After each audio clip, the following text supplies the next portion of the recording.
go. Hurts. Deep shot. Hold in, Devontae. Sure. Before the press conferences even start. I mean, we could talk for 45 minutes just about how atrocious the defense is. He's just picking the big guys. Jordan Mailata, he's huge. He'll be good later on. Josh Sweat, he's tall as hell and strong. Let's get him. We'll figure him out. It's working.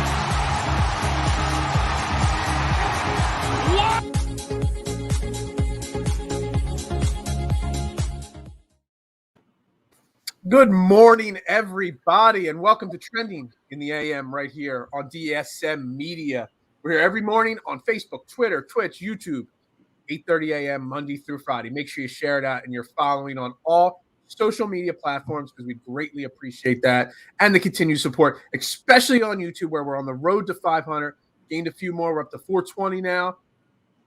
Let's get to 500 by Tuesday next week. The goal is I can become like Jason, clean shaven, cutting the beard off. If we get to 500 subscribers by Tuesday, not going to happen because you guys do not want to see this face clean shaven. Definitely not. We are brought to you here at DSM Media on every single show by Manscaped, the leader in men's grooming products, the GOAT in below-the-waist maintenance. Check them out, manscaped.com. Use promo code TRENDING, name of the show, TRENDING, at checkout. It gets you 20% off and free shipping, but it also lets them know that we sent you from DSM Media. So make sure you check them out. Holidays, what's today's date? The 9th. That means we are 16 days away from Christmas. Get those last-second gifts right there from manscaped.com. Also, I want to, put up there on the screen here, we have our own T-shirt site over on our LinkedIn trade, which you can find on Facebook and Twitter and YouTube and all. We got some great T-shirts and designs on there. We got the MV3, all the different show logos. We got a great Jalen Hurts rent and stew. That's actually the most popular. Great T-shirts. We've sold quite a few of those. The Attack every day, and like I said, all different DSM logos and stuff like that. I got my man working on a new one for me. It's going to debut soon. I'm a big old school wrestling fan, so we're going to do the DSM NWO style, and I can't wait till that one debuts. So everybody check them out. All the shirts right now. I don't know when the deal ends. At the end of the day, in 18 hours, all T-shirts are only $14. Well, they're all on sale. $14 is the price of them. So make sure you check it out. And that actually is an easy way to directly support the podcast by purchasing the shirts from our T-shirt site. As always, I'm Phil Stiefel at Beard and Knowledge on Twitter. I'm joined by my temporary co-host again this week, my man Jason Voorhees at Mustang3651 from the Sports and Metal and Drunk on Ice podcast. We got lots to talk about today. We got the Sixers win last night. We're going to recap that game. The Flyers, unfortunately, did not win last night. We're going to recap that. And I got some guests lined up for tomorrow to talk different topics. So today we're going to do a quick run-through of the entire week, NFL Week 14, and all the different games and matchups that are going on this week, especially the Thursday night football game tonight, Minnesota and Pittsburgh. So, Jason, how you doing this morning? Doing well. How are you, sir? You know me. I'm always doing well. Every day's a holiday. I live the dream. Cliche term after cliche term, that is what I am every single day. Best talk show in the morning. Yeah, I mean, it gets better with you on it every single morning, right? I appreciate it. I like to try, All right, so let's dive into it. Let's start Sixers first, okay? Let's start off positively, okay? Yes, please. I don't want to start with the negative Flyers talk right off the bat. Sixers last night beat the Hornets again, 110-106. Another close matchup, another close game. Didn't take overtime like two nights before, but another time, second game in a row, played a shorthanded Charlotte Hornets team without multiple players because of health and safety protocols. Their top two guards, Lonzo Ball and Terry Rozier, both out again. Kelly Oubre and Gordon Hayward had to lead the charge again. But again, the Sixers pulled out a victory. And I brought it up on yesterday's show. Should we be concerned that they're not cruising past these teams here? And while I'm concerned, I just want to throw it out there that in the last three games, that all of a sudden Joel Embiid is back to his dominant self. I mean, 32 points last night, 8 rebounds, 4 assists. He only played 33 minutes because he had some foul trouble early in the game. 15 and 19 from the free throw line. We're slowly starting to see, and I said it at one point in the third quarter, we're slowly starting to see Joel Embiid get his legs back under him, his conditioning back to Joel Embiid conditioning. And it's you. I know the rest of the team isn't playing at peak performance right now, but it's really great to see slowly but surely Joel get that confidence and, conditioning back, right? Oh, absolutely. I mean, we talked about it yesterday. To me, the biggest thing with Embiid has always been his conditioning because of the fact that he's such a massive guy. I mean, it's harder for a guy of his stature and size to get conditioned than, 180-pound guard. You know what I'm saying? Like, it just is. Mm-hmm. It's a lot more. And I'm sure, obviously we don't know all the details on the COVID situation, but it most undoubtedly had to affect him, longer term. And obviously, as you just mentioned, his last few games, he's been absolutely dominant. And I said it yesterday. I just love, like I said, Joel Embiid is the main reason why I'm actually becoming more of a basketball fan again. Right. I was never really it's not that I don't like basketball. I just don't know much about the game. Right. But I actually watch games now because of Joel Embiid. Like, the guy is it's just fun to watch. It right. is. Even for somebody, like I said, like me, that doesn't really know the game, I enjoy what he brings to the table every day. Like, you always know, not just his sound bites after the games, but on the court, he's just a massive presence, and he's definitely the leader of this team. And you said it, they're going to go as far as he takes them. Like, unfortunately, right now with no Ben Simmons, obviously Ben Simmons was our other piece, so to speak, of the big three. And I didn't really get into it yesterday, but I do sometimes feel that Tobias Harris gets a lot of flack, unfairly, because I think the problem with Tobias Harris is he's paid as a max player, but in reality, like, if you look at Tobias Harris, he's really not a max player. Well, So let me address that, though, because Tobias Harris gets a lot of flack, and I'm normally 110% a Tobias supporter. I try to stand up for the guy. I love Tobias Harris. Love Tobias Harris as the person. And I think he gets underrated for his skill set. There's a lot of NBA max players that aren't Joel Embiid, LeBron James, elite players, because teams have to spend that money in the NBA. And a lot. Look at Chris Middleton from the Milwaukee Bucks. He's a max player. Is he a superstar elite player? Maybe not. There's a lot of guys that get overpaid because of the cap situation. Spencer Dinwiddie, he's a max player. CJ McCollum, he's a max player. Buddy Hield, he's a max. These guys are getting paid big bucks because these teams, they have to spend that money. So there's a lot of guys like that. But on the other side of it, Tobias Harris, for as great as he is, in my opinion, is having his worst season, at least as a Sixer. He is definitely not performing well. It's almost like missing Ben Simmons, and what Ben Simmons did is affecting Tobias Harris's game. And to me, that's a concern. I forget who it was. Someone put out a tweet that, because they're talking about all the different trade rumors and all the different teams now that are, looking to rebuild or reset or retool their rosters. And obviously Ben Simmons is the name everybody's looking at to trade. Someone put out there, there's a scenario where Ben Simmons gets traded and so does Tobias Harris. And we kind of, in a short-term, way, reboot the stars that are around Joel Embiid. Daryl Morey didn't sign, Tobias Harris. Daryl Morey didn't sign Ben Simmons. Daryl Morey is known for making major moves and major roster reconstructions. This team is not in his likeness.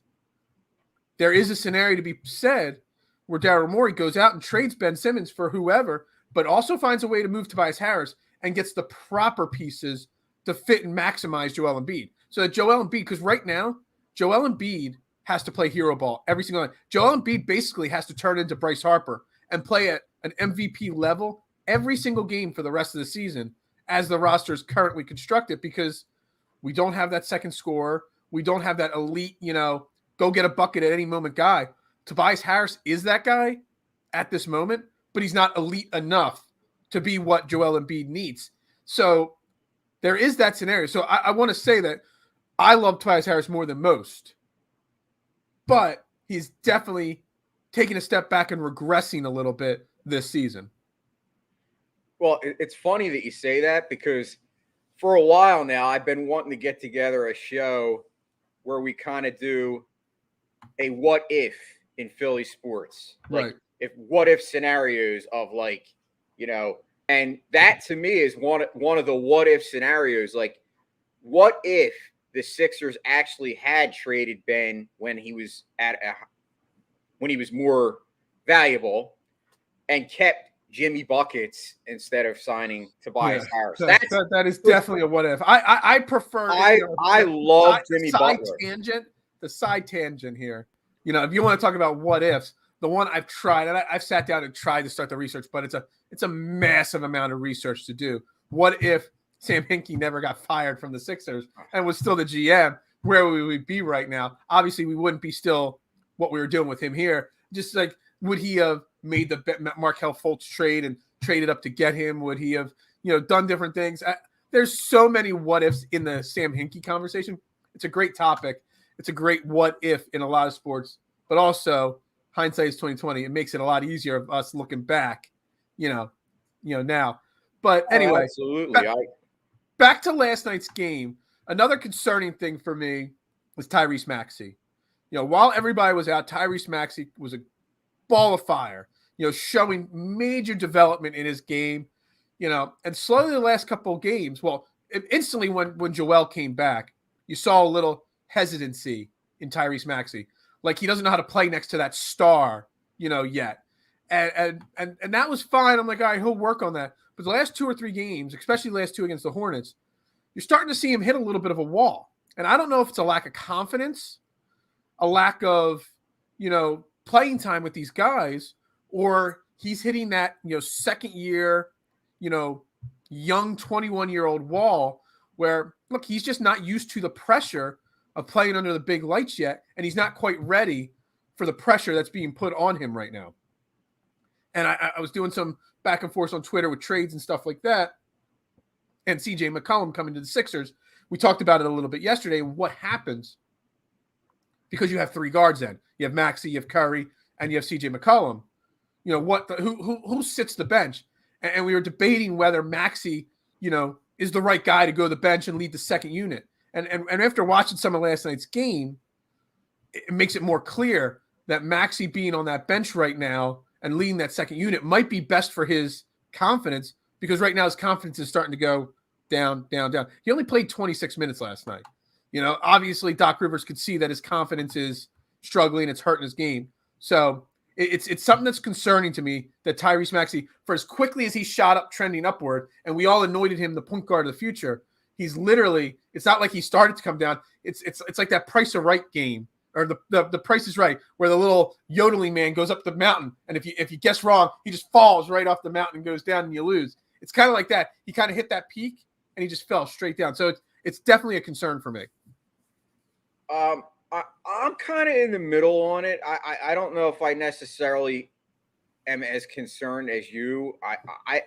To me, I believe that Maxey, I love the guy. I love the kid. He's not a guy. He's a kid. Let's face it. Yeah. He's young. He just turned 21. The kid he's got star potential written all over him. Like, obviously. Oh, absolutely. I'm not disagreeing on that. No. I think, where I'm at with it is I think he has kind of hit that wall. And I think a lot of players do that. Like, in all sports.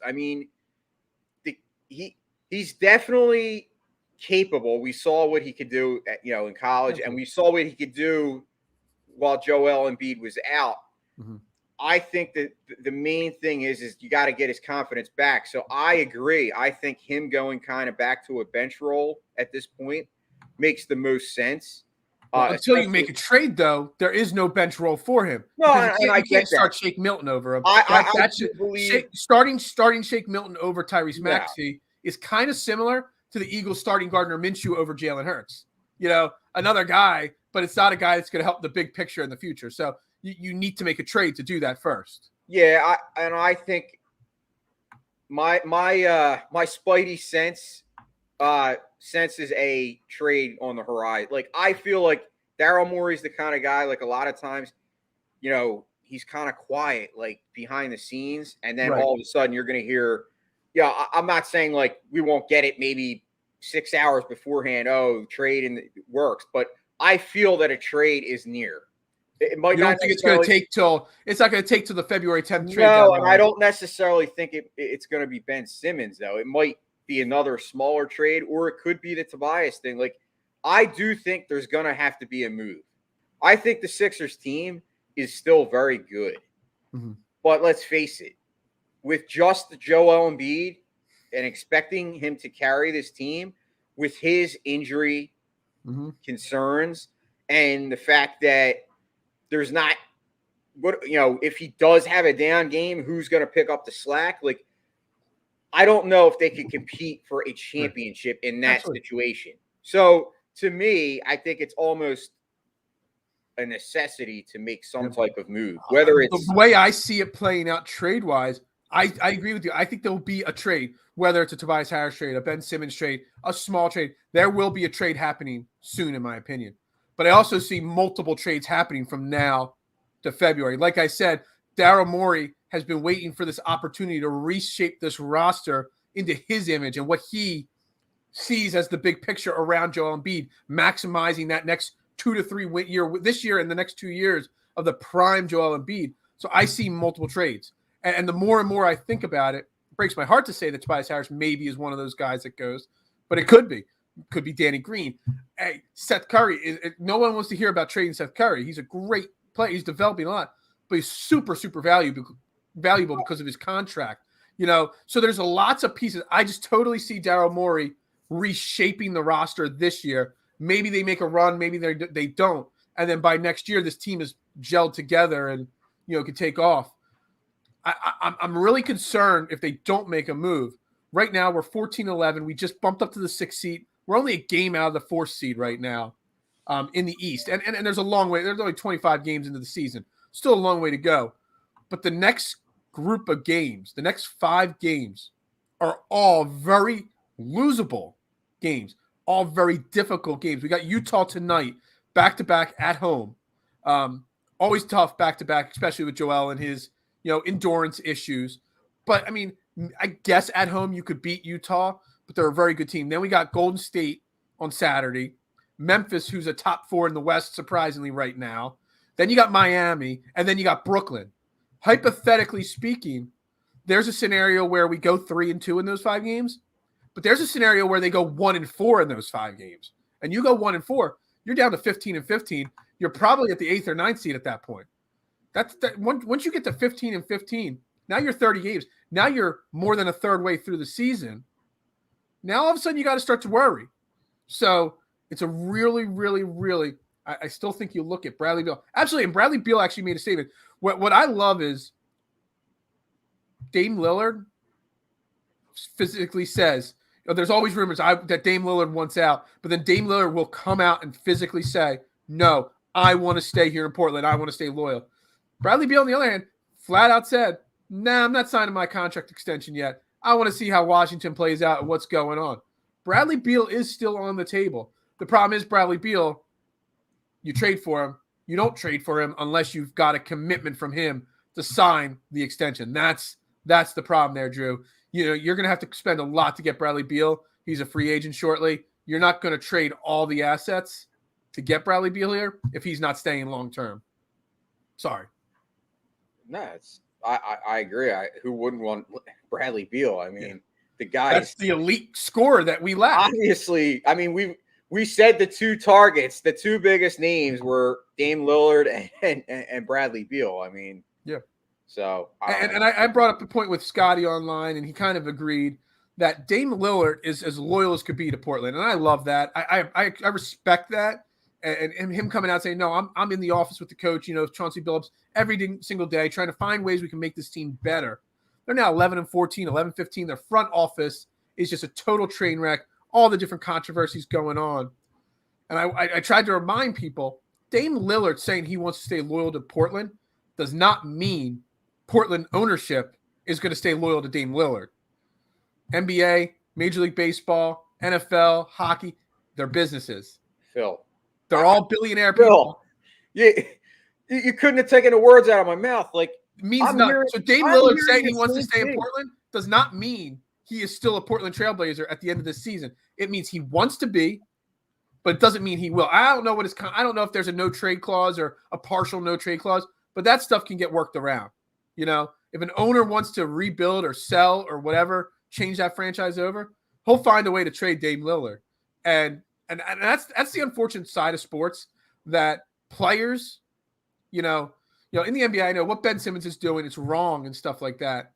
But owners control so much more than the players do and have so much more say. They could just, doesn't matter how loyal you are, the owners will just get you out of there right away if they have to. Yeah, but I've also seen scenarios where people are known as the most loyal people, and at the end of the day, they get frustrated to the point where they say, I want to trade. Like, it's easy for us to, obviously we're not like plugged into that city as much. So Right. we only go by what reports we hear and stuff, unless you have an inside info. But you have more inside info than I do on anything. So I have literally zero insider information. No, but I know, and listen, I always revert to Scotty when it comes to basketball, because the guy's, That's an insult to me. And you stop.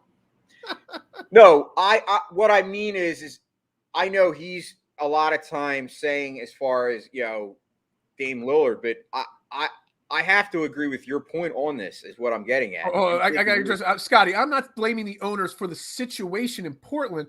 I'm saying that the owners, even though Dame is loyal, and I respect it, insane respect for it as well, it doesn't mean that the owners are going to respect Dame's loyalty and keep him there. If they want to get rid of Dame, they don't care how loyal he is. They'll get rid of him. Sorry to cut you off. I just wanted to address that. I'm not blaming the owners. I'm just... You're not cutting me off. I'm just saying that on this point, I actually agree with you on the fact that just because Dame is loyal doesn't mean he can't be a Sixer. Yeah, that's a lot. Exactly. And at the end of the day, I mean, if something gets worked out, maybe that does happen. I mean, I know, and not to get off the subject, but what are your thoughts on all these rumors and reports of now all of a sudden all these players want to play with Ben Simmons? I was going to bring that up at some point, so it's a great transition. I mean, Dame Lillard is supposedly rumored to say. Now, yesterday you have Luka Doncic saying that he'd want to play with Ben Simmons. All of a sudden, all these players are coming out of the woodwork saying they want to play with Ben Simmons, and I think it comes down to, look, Ben Simmons has absolutely backed himself into a hole when it comes to his image. Everybody sees what's going on in Philly and stuff like that. All these NBA players do. But the NBA players also see what's going on with the Sixers. And while the Sixers are still 14-11, they're still a playoff team. They see, defensively especially, how much the Sixers struggle without Ben Simmons. So now people are starting to realize how important of a player Ben Simmons is now that he's not playing on the Sixers. And I think they look at it, Dame Lillard has never had a perimeter defender or a distributor like Ben Simmons. Luka Doncic, the Dallas Mavericks, have never had a player like Ben Simmons. I mean, basically, you'd be pulling out, putting him in there defensively. It's amazing to think of what Luka Doncic and a Ben Simmons backcourt could do. So I think that's a lot of what is going on, is people are realizing even more what he is capable of. Yeah, I mean, I was curious, and I think you just nailed it. I think it's a perfect, reasoning. And Scotty brings it up exactly here. They want him to do the dirty work. Luka and Dame, they want to score. Ben Simmons doesn't want to score. Ben Simmons wants to be the best defensive player. He wants to have triple doubles all the time. You're putting him with people like Luka and Dame, that's going to happen. So I think it's interesting. Yeah, the Blazers haven't won a playoff series since Wallace was there. I mean, I'm not fact checking that, Drew. I'm going to assume you're right on that, but that's a long time ago. So to go a step further, do you think that these players that are all coming out and saying this, do you think that actually helps Ben Simmons' trade value, or do you think it hurts, or do you think it doesn't do anything? Well, it helps because now Daryl Morey's like, oh, Portland, you want him? Well, so does Dallas. Dallas is offering me this. Did you ever watch Moneyball? The Brad Pitt, when he's trying to negotiate and he's hitting hold, he's got 4 different GMs on the phone and he's wheeling and dealing. That's basically what Daryl Morey now can do with Ben Simmons versus, 2 weeks ago, 3 weeks ago, it was, yo, somebody call me, please. Now he's got multiple suitors. You got those teams. You got Sacramento still needs to blow it up, whether it's, De'Aaron Fox or Buddy Hield. Indiana has said they want to blow it up there, in Indiana a little bit. Not blow it up, retool it there in Indiana. Still got Toronto. You got lots of teams that would die for a player of Ben Simmons' caliber. Now, all of a sudden, everybody wants him. The ball's in Daryl Morey's court to choose which offers best now. But De'Aaron Fox, I've been hearing his name a lot too. Is he a guy that you think we have a shot at? De'Aaron, I mean, at this point, we have a shot. I wouldn't have said we had a shot going into this season for De'Aaron Fox. I thought maybe Buddy Hield was the max that you could get. But I mean, there's a shot. I mean, De'Aaron Fox is a really great young up and coming player. He's definitely hit a wall of regression. He's kind of in that boat with Dame Lillard, where Sacramento's kind of hit a wall as a franchise and they can't get past what they're at right now, which is a non-playoff team, a borderline 10th, 11th seed. And it's frustrating. I can't believe Dame isn't frustrated and wants out yet. But I said it coming into this NBA season that Sacramento couldn't run it back. Portland couldn't run it back. I didn't think the Utah Jazz, could run it back with Donovan Mitchell and Rudy Gobert. There's so many teams that just keep running back these same 2 stars together that obviously don't work big picture. And I'm really surprised that all these teams kept their players together the way they did. So De'Aaron Fox would look great in the Sixers uniform. I would. I will always say, and Scotty knows this, I'm 110% on Dame Lillard, always have been. He's my favorite non-Sixer in the NBA and has been for, 5-6 years now. So would I love Dame Lillard as a Sixer? Absolutely. But there's other options out there. So that's where I'll leave that. Fair. So, big picture speaking, no moves happen in the next week and a half. Can the Sixers do better than 1 or 2 wins when you got Utah, Golden State, Memphis, Miami, and Brooklyn, 5 top-tier playoff teams? I see, considering 2 of them are on the road as well, and Golden State's just playing unbelievable right now. I see a struggle to get 2 and 3 in the next 5 games. I mean, I kind of have to agree. I mean, maybe they win Utah tonight, but back-to-backs are never Joel Embiid's specialty. Maybe they beat Memphis or Miami, but that's about it in the next 5 games, and that's troublesome right there.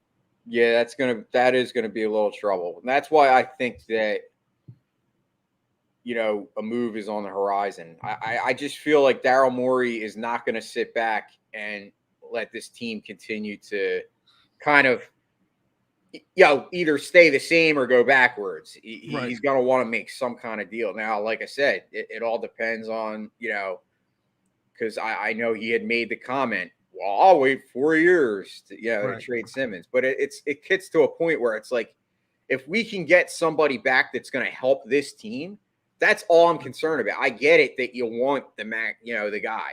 Listen, we all want, I would. Which, by the way, when you raise your arms up, it's a great sweatshirt you're wearing there. Raise that up for everybody else there. Yeah, that's right. The GOAT, Definitely the GOAT, in my opinion. All right, let's transition. So we spent a lot more time than I thought we were going to talk about the Sixers there. So let's jump into the Flyers. Oh, I've been dreading this moment. Let me change it up a little bit here. There we go. I was dreading this moment. There. New coach, same Flyers. What's up with the Flyers? They lose last night to the Devils, 3-0. Now, what's that? 10 losses in a row? 10 losses in a row? Okay, it's the 10th loss in a row. How long has it been since the Flyers have lost 10 games in a row? 1999. So their longest winless streak was in 1999, and it was 12 games. They went 0-8-4. Wow. 1999. Was that like Keith Primo. No, that was even before Keith Primo. No, it was Lindros Leclerc era. Yeah, it was part of the Legion of Doom there, Yeah, I don't know what happened. I'd have to go back and look because that team was supposedly, 99. Yeah. Obviously 97. They went to the Cup. So, right. Losing to my other Jason's Detroit Red Wings. Yes. I still remember the pain from that Red Wings series. We're going to talk Flyers here, but we're just going to talk old Flyers instead of the current Flyers because the current Flyers just flat out stink. Talking old Flyers is more fun to me. Yes, exactly. Absolutely. I mean, there's not much to really talk about. I didn't get a chance. I worked, so I didn't get a chance to actually see the game. Mm-hmm. I will say this. We did talk yesterday on yesterday's show. You had brought up concerns about Carter Hart, and I kind of agreed with you that, Carter Hart, needs all the help in the world right now to to make sure that his confidence doesn't go in the shitter. I will say, looking at the numbers, they only gave up 24 shots last night. So I will say that's a win for the defense and a win for Carter Hart because he only gave up 2 goals. One of the goals were a empty net variety. But other than that, Drew's comment here: these guys are in worse shape than the Phillies. Look, the Phillies aren't in great shape, but the Phillies have an MVP and a Cy Young candidate. So the Phillies aren't as bad off as people think they are. They're not a World Series contender yet, but they're a playoff contender, and they will be, at least mendering around in that, borderline playoff teams, category, barring any more, deals once the lockout ends. The Flyers are just above and beyond the 5th team, in Philly right now. I mean, they're worse than floundering around. They're just a complete and total train wreck and dumpster fire at this point, Drew. Yeah, I mean, we've touched on it. I've touched on it. I'm frankly tired of touching on it. Like, I'm at the point where you've said it and all you have to say, and there's nothing really more I could say. The team needs a rebuild, a reset. Complete and total. Whether that means blowing it up or whether that means just kind of doing a little retool and getting rid of a couple, bigger name players. They have to do something. Right. I mean, if I had my guess, if this season continues down the road that it's going right now, my guess, and I know fanboys don't want to hear it, but I really believe that Claude Giroux will be traded. Yeah. And I also feel that it probably should happen as well. Exactly. And I also think JVR is a name to watch. I know he's a pretty big, hefty contract, but he still has the capabilities of putting the puck in the net. I know he's not doing it right now, but last year he did show kind of a resurgence. So JVR is a guy I'd look at. Man, I don't even know. Like Ryan Ellis, you signed him to this big contract and he's hurt. Like it's just so many disastrous. Let's be honest. I mean, we don't even have to talk about last night's game. I mean, so you just said it's 12 is the longest losing streak, correct? Yes, and we're at 10 right now. We got Vegas on Friday night in Vegas. That's another loss right there.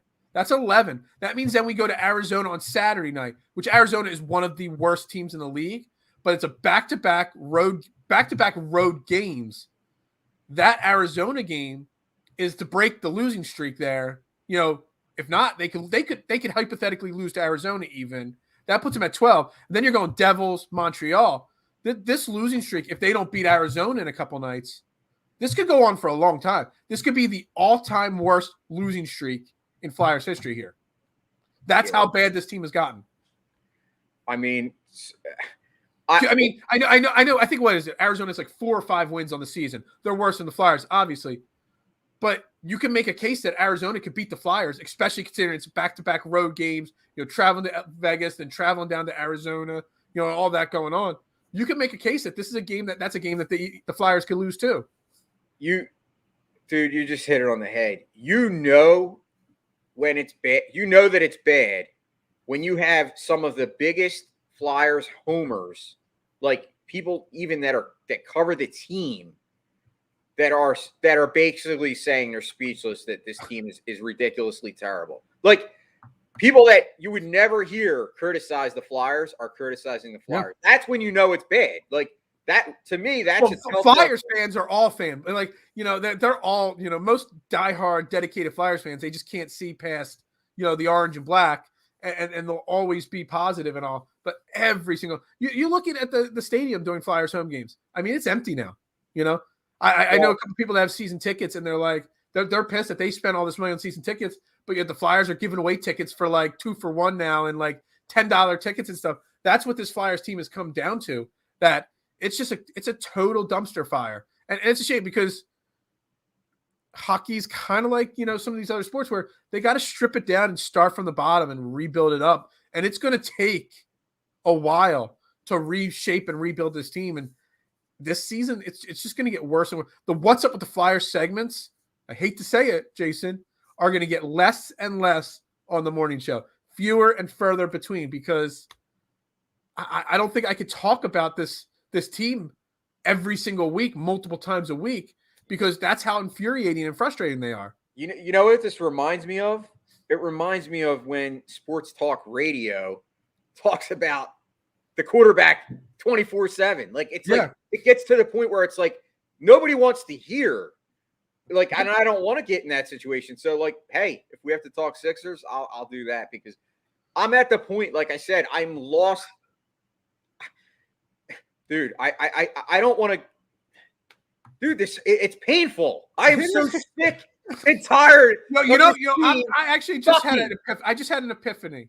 It's actually your fault that the Flyers suck right now, because you started the Drunk on Ice podcast this year. Oh. The Flyers weren't this bad before the Drunk on Ice podcast debuted. So it's actually you and Don Conway's fault that the Flyers stink like this. I'm just gonna say, I bet you if you guys cancel your podcast, all of a sudden the Flyers will start winning again. That's my in-depth, detailed knowledge on the Flyers. That's the best I could do right there. You may be on to something, man. Like, obviously, I don't know. Like I said, I'm at the point where I just hope to God, and you know what? I'm going to make an effort and concerted effort to start looking at some of these prospects in a more detailed, look. And I'm going to start scouring and trying to research, because I hope to God that we can just listen, I know there's like, levels of elite. I mean, there's generational, there's, a top tier elite, then there's, maybe a mid-level. And I just want a player that can put the puck in the net. It would be nice to have a guy that could score 30 to 35 goals a year. I'm not asking for a lot. I'm not asking for Alex Ovechkin. I'm asking for somebody that could put 35 pucks in the net every year. That's not a lot, actually. If you look at today's you're not asking for 50. You're asking for 35 goals here, That's what I want. I want a guy that's a sniper, that we don't have to worry about going through 6-7 game stretches of scoring one goal, where we go, you might go, everyone gets shut out here and there. Everyone has a couple game lull of not scoring, but you don't see any of these teams that have these star players go more than 2 or 3 games without a 4 or 5 goal output. It doesn't happen because they have guys that manufacture scoring themselves. They're not muckers and grinders. That's the problem with this Flyers team. The Flyers organization, not just this team. It starts at the top. It's the organization, folks. I've been saying it for 20 years. 20 freaking years. I said it in Lindros era. That the organization. I don't want you to blow a blood vessel here on the air. I have to. I'm sorry. I got to do this. I got to get it off my chest. I've been holding it in. I'm tired. Okay. The organization is dysfunctional. They feel that 1970s hockey, Broad Street bully mentality still works in today's NHL. And it doesn't. It clearly doesn't, when you cannot get guys that can't score.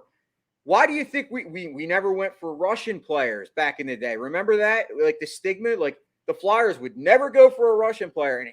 And how good are these Russian players? Look at guys like Alex Ovechkin, like all these guys. Come on. What are you doing? Like, let's change the philosophy. I know it's not going to happen. I know Comcast is not going to sell, But can we at least get some guys in the upper level ranks, meaning GM and scouting development, that actually know what's going on in today's world? Because that's the problem. Like, we keep going back to the old. The old hasn't worked since 1975. Man, breathe I'm in. sorry. Woosah. I'm Woosah. sorry. I had Rub those earlobes counterclockwise, okay? It's So just calm not down. happening. Yeah, man. Anyway, let's move on. Let's get past that. Thank okay? you for letting me get that off my Yeah, chest. you cleared your throat, all your chest there. You didn't have a blood vessel pop on on the air. That's a good thing. All right, let's move on to the NFL. Let's talk more boring stuff there. The NFL here, okay? Week 14 is upon us, and I was going over. I don't know if you've looked at the slate of games this week.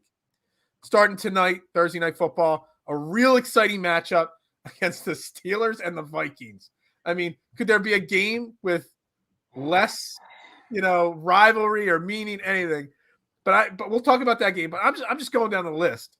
There are some division rival games going on, but no games really that just like jump off and like say I have to watch this game. Ravens, Browns. I mean, they're both kind of trending downward. Jags, Titans, division rivals. The Jags stink. You got the Raiders, Chiefs. The Raiders are a mess. Saints, Jets. Who wants to watch Saints play the Jets? Cowboys play the Washington football team. Falcons, Panthers, division rivals. Who cares? Seahawks, Texans. Who cares? Lions, Broncos. Who cares? 49ers, Bengals. Who cares? Giants, Chargers. Who cares? There's a lot of cares games on the. You got to go all the way to the Monday night game to peak. I was saving that for the end there. Okay. Well, I'm sorry. That Monday night game is the game of the week. The Rams in Arizona playing the Cardinals. That may be the best Monday night game I've seen on the slate this year. And I know every year they don't know necessarily how things are panning out. Obviously, this year's NFL has been wildly different than any other year as far as parity and teams winning and losing on any given week. But yeah, to me, that's the game that, I just looked at the slate and that's the game that popped out. I do have a game that, I'm somewhat interested in, and that would be the Baltimore Ravens and Cleveland Browns, only because it's divisional matchup. It's going to be a lot of hard-nosed running because obviously both of those teams run the football. Yeah. I know the Ravens have been god-awful as far as, the pass game. Like Lamar Jackson might be having his worst stretch as a quarterback. I'm still on the Lamar Jackson train. I know a lot of people give him flack and say that, it was a fluke that season that he had.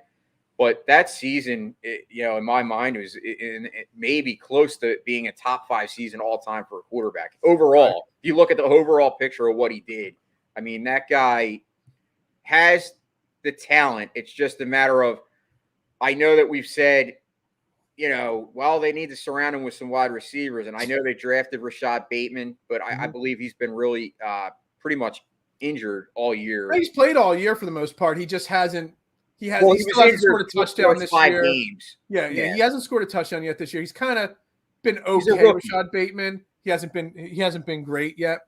No, but he's once again rookie receivers. Yeah, rookie receivers struggle.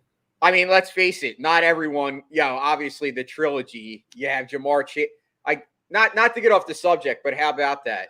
We have the opportunity to see Jamar Chase, Devonta Smith, and Jalen Waddle all go over 1,000 yards. It's only happened once in a receiver class, and I believe it was 99. Or I saw it. Yeah, I saw a stat that this receiver class. Yeah, George brings up the Cowboys game, and it's an interesting game. Cowboys Washington football team. First off, it's a big game because the Cowboys want to win the division. Obviously, Washington's trying to stay in a playoff chase right now for a wild card spot. But games like this always, they always pull at my emotions because you can't root for the Cowboys because they're the Cowboys. But we need Washington to lose to improve our chances to get to playoffs. And I know, I talked about it on my show last night. It's not about whether the Eagles will or won't make the playoffs. It's that the ownership is selling the players and the fans that they are a playoff contender. So if you're going to buy into what the team is selling, you got to hope Washington loses this game. But by hoping that means the Cowboys win. So it's a really, really tough game to emotionally decide what's going to happen because you're rooting against or for two division rivals that you just love to hate. So if anything, I want to root for the Washington because ref the districts, my boys over there at that podcast down there in Washington, they're really good guys and stuff like that. But it's a really tough game to call right there. Sorry, I'm distracted. There's like 4,000 birds right outside my office window right now. It's like I'm not surprised that they haven't like flown through my window right now. It's going to be like the movie The Birds. They're going to start basically what's going on out here right now. It's kind of very distracting. you all of a sudden your head just went whoop. Yeah, I mean there's literally like 4,000 blackbirds all flying around my window here, and I'm not being sarcastic. It's insane. Sorry. Continue on. They're Washington Cowboys. Beard of knowledge. They're coming for your beard. Yeah, they might be. We haven't hit 500 subscribers yet. They don't know that. No, I'm in the same boat. Like, I can never root for Dallas, but it's like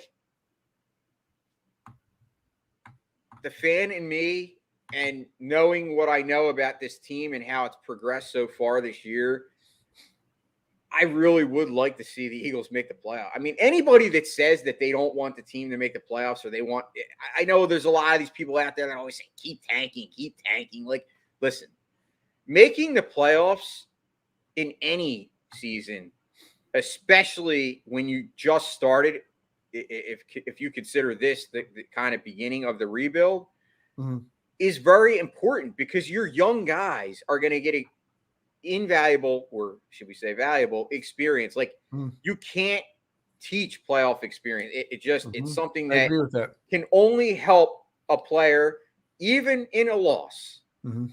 So to me, I have to root for Washington. And if I'm going to look for the team to root for because of the story, it's definitely got to be Washington as well because Ron Rivera, I love the guy. I do. Yeah, Ron. Very well respected coach.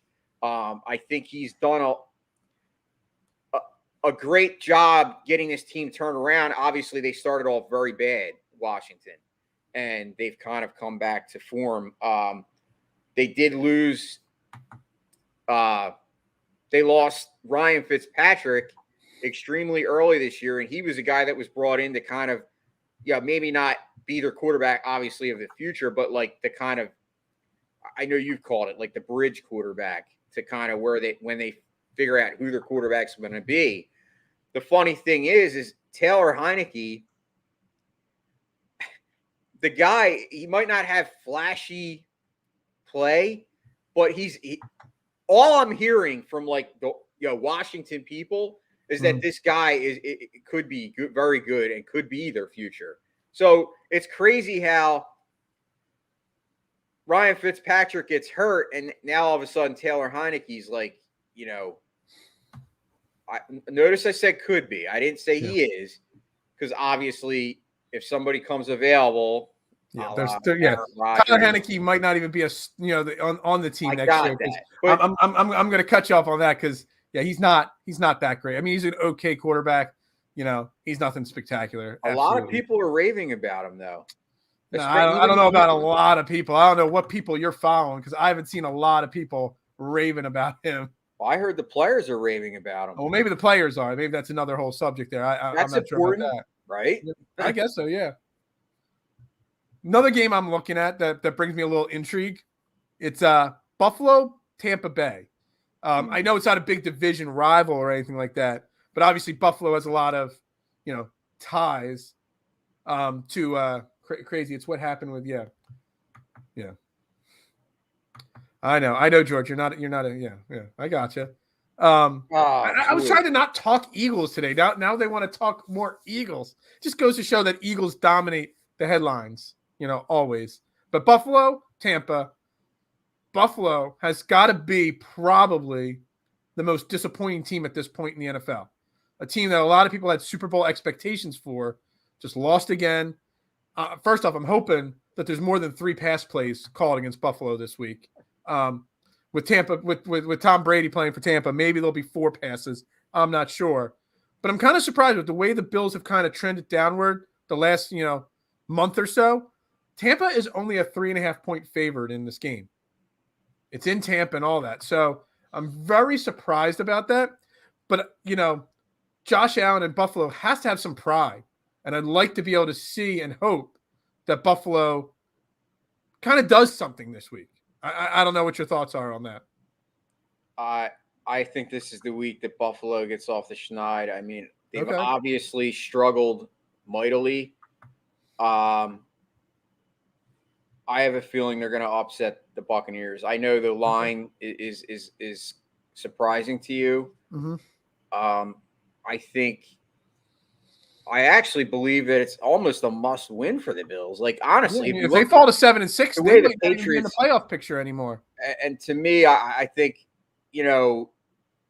let's face it. Obviously, the weather had, everyone's saying about how the Patriots only passed the ball 3 times. But if you weren't living under a rock and you saw the weather, why would they pass the ball when they didn't have to? They have a good running game. Mm-hmm. That, to me, shows how much of a genius Bill Belichick is. I mean, we talked about that going into that game. And that game, by the way, like the Patriots, I mean, they're just a marvel. Like, I hate to go back to that, but I'm just amazed at how that team has, turned around in one season. Speaking of Tom Brady, the GOAT, right. I mean, I think Bill Belichick's definitely got a lot to say about it, and he's kind of, putting this on display this year. But yeah, to your point, I think the Bills are going to come out and pull off an upset here. I think it's going to be a good game, and I think it's going to be a high-scoring game. I think Josh Allen, I said it. The Bills go as Josh Allen goes. When Josh Allen's on, he'll have a 4-touchdown game, and they win. When he's off, obviously the weather had a lot to do with it, but he was still throwing dimes, dude. That shows you the importance of an arm strength. Not right. to get to that point, but Josh Allen probably has one of the strongest arms in the NFL. Yeah. I don't know. What do you think? I could see it. I just actually think that the Bills are just falling apart, and that there's going to have to be major changes. And I think this falling apart of Buffalo continues this week. I think Tampa Bay wins that. Let's make our predictions for tonight's Thursday night football game. Got the Steelers on the road in Minnesota. Steelers 6-5-1. The Vikings now 5-7 after somehow losing to the Detroit Lions, which I can't believe they did. Minnesota still is a 3-point favorite. The over-under is 43.5.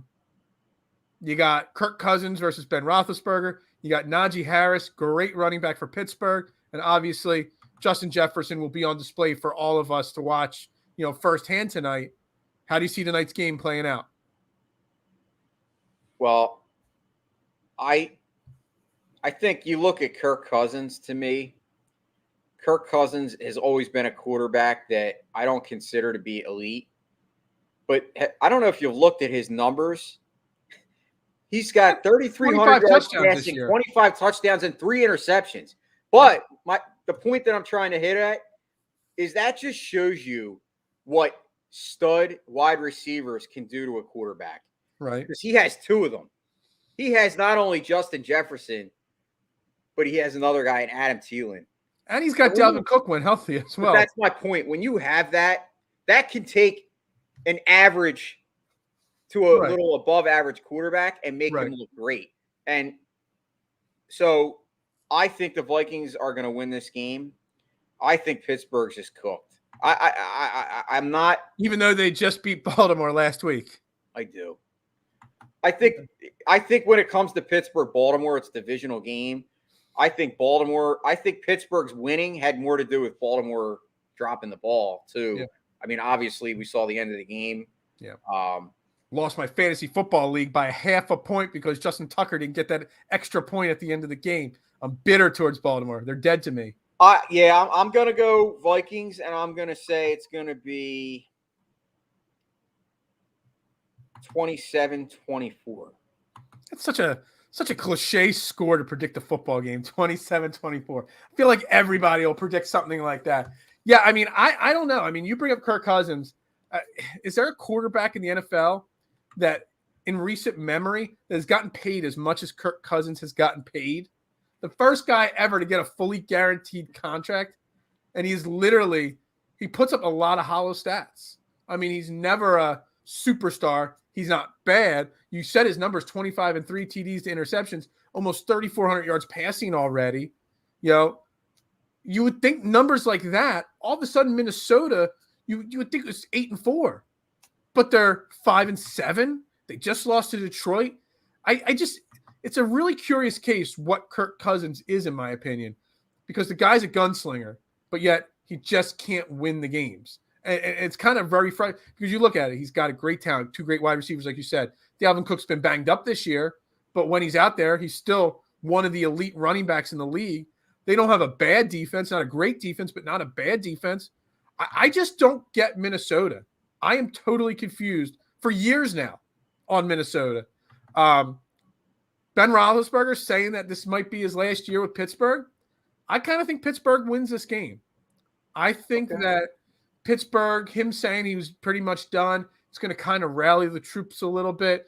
The team's going to have to go into a state of flux next year with a new quarterback, or who knows what happens at that position, whether Tomlin moves on or not. Who knows what's going to happen with Pittsburgh, even though they have a good young core and wide receivers and Najee Harris as well. But I think they rally around Ben Roethlisberger and they make a little bit of a run. I'm not saying they're going to make a deep run to the playoffs, but that, make a run to the playoffs. I think they do. And I think Pittsburgh wins this game. I'm just not sure how to predict the score because the Vikings can definitely score 24 to 27 points. Pittsburgh could score 40. Pittsburgh could score 20. So I'm not really sure which way to go. And that over-under being at 43 kind of scares me. So let's see. If I have to throw a score out there, I'll say 27. No, I'm not going to say 27, 24. I'll say 28-20, Pittsburgh wins the game. Okay. Yeah. I mean, I could see that. Honestly, Thursday night games are so difficult to predict. So they're like the worst football games in the world every single week. Can we get I wish they could flex a Thursday night football game. Yeah, I wish too. I wish we could flex it. Maybe the league would come up with a way. Honestly, I hate Thursday night football anyway. I hate staying up late for Thursday night football. Friday's my busiest day at work. Having to stay up late for Thursday night football, especially when the Eagles are playing, it's frustrating and annoying anyway. So, yeah. Yeah, it just seems like you're right. I don't remember, at least I don't remember, a good Thursday night football game. I mean, I think the Eagles have played the Cowboys on a Thursday night, if I'm not mistaken. Yeah. But I think we got beat in that game. Yeah. So anyway, let's wrap this show up. It was another great episode of Trending in the AM. Thanks for tagging in the last 2 days there, Jason, as my guest co-host. Absolutely. Right here on DSM Media, Facebook, Twitter, Twitch, YouTube. Again, the road to 500 on YouTube. The road to the beard coming off is on right now. We're at 420, 421. Maybe we gained 1 or 2 during this show. Make sure you're following us, subscribing on all social media platforms. Again, DSM Media on all shows are brought to you by Manscaped, the leader in men's grooming products. Use promo code TRENDING for 20% off and free shipping. Jason, do you got any shows tonight? No, actually, Sports and Metal will be going tomorrow. Okay. At 8. So, Drunk on Ice. Right now, we're just doing a bi-weekly. So, which actually, it's kind of worked out good because, like I said, there's not much to talk. I mean, we cover the NHL, not just the Flyers. So there's a lot of other, good stories going on in the NHL. Absolutely. But yeah, we'll be back at that next week. Okay, awesome. Tonight, DFS, no pun intended. Jason Sullivan, the other Jason, and I have a great guest, Sia Najad. He is from Win Daily Sports. He's also from CBS's The First Cut podcast. Excellent podcast. He's also a co-host of a show on Sirius XM Radio or Sirius XM Fantasy. Excellent fantasy football content creator right there. I cannot wait to talk to him tonight, work on our lineup builds and all our different things for this week's fantasy football. So make sure you check that out. And tomorrow morning, Trend in the AM, I have a good guy coming on, Francisco Rojas. He's a producer for WIP and Birds in the Bell podcast. Great baseball guy, great sports fan in general. Can't wait to talk baseball tomorrow morning with him, the lockout and stuff like that. But we're just going to go around with all 4 sports as well because I just know he's super tapped in with all the sports teams right now. So I can't wait for that. And of course, just stay tapped into DSM Media because why wouldn't you? You know, it's the best podcast network there is. Taking over Philly sports, right? That's there, right. baby. Subscribe. Road to 500. Jason Voorhees at Mustang3651. Phil Stifle. Beard of Knowledge on Twitter. Make sure you're following us as well. And DSM Media at DSM_media. Everybody have a great Thursday. We will see you tomorrow. Well, I'll see you tonight, 9 p.m. here for DFS, no pun intended. And I'll be right back here at Trending in the AM tomorrow, 8:30 a.m. Y'all have a great day and go Birds. Go Birds.